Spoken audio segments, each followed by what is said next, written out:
सर्वांना सस्नेह जय जाऊ. राधाकिशन कराळे ऑफिशियल या यूट्यूब चॅनलमध्ये आपल्या सर्वांचे स्वागत करतो.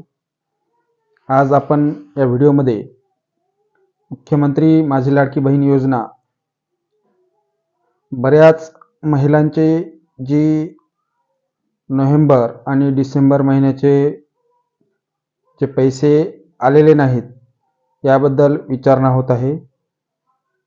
बऱ्याच जणांची KYC चुकलेली आहे, त्यामुळे काही पैसे आलेले नाहीत, किंवा बऱ्याच जणांचे KYC राहिलेली आहे, अशा बऱ्याच महिला आहेत. तर याबद्दल विचारणा होत आहे. पुढे KYC सुधारण्यासाठी काही ऑप्शन येणार आहे का, किंवा ज्यांची KYC राहिलेली त्यांच्यासाठी पुन्हा संधी मिळणार आहे का?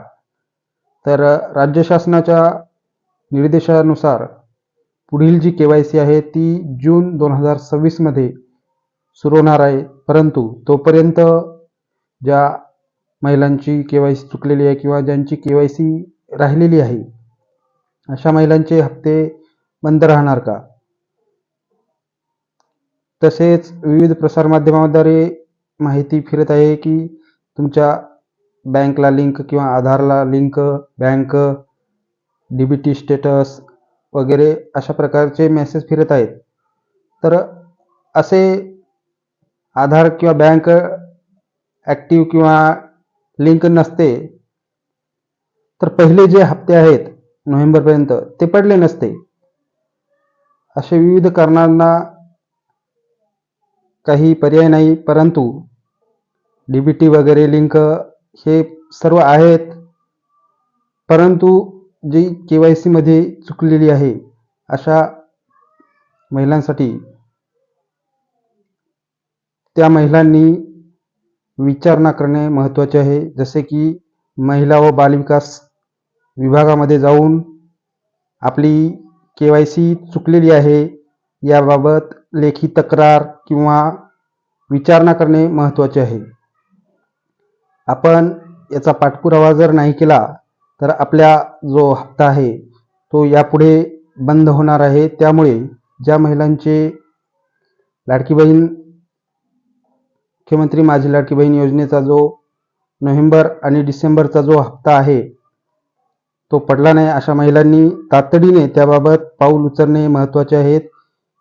मागील 1-2 दिवसाखाली आपण एक बातमी ऐकलेली आहे की भंडारा जिल्ह्यामध्ये महिलांनी, ज्या महिलांचे 2 महिन्याचे हप्ते पडलेले नाहीत अशा महिलांनी रास्ता रोको केलेला आहे. हा उद्रेक आणखी मोठा होण्याची शक्यता आहे. वेळीच राज्य शासनाने याकडे लक्ष देऊन याबाबत सुधारणा करणे महत्त्वाचे आहे.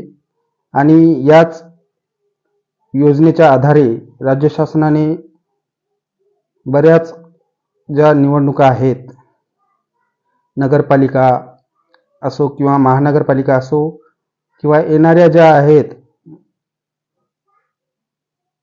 आपल्या जिल्हा परिषद पंचायत समितीच्या निवडणुका, त्यासुद्धा याच योजनेच्या आधारावर लढवल्या जाणार आहेत आणि त्यांना बहुमतसुद्धा मिळत आहे.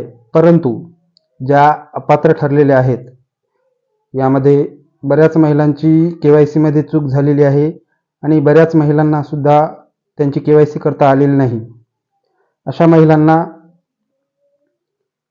महिलांनी महिला व बालविकासमध्ये जाऊन आपल्या तक्रारी देणं महत्त्वाचं आहे. त्याशिवाय यावर पर्याय येणार नाही. त्यामुळे ज्यांचा हप्ता आला नाही त्यांनी गप्प न बसता त्यांनी वेळोवेळी पाठपुरावा करणं हे महत्त्वाचं आहे.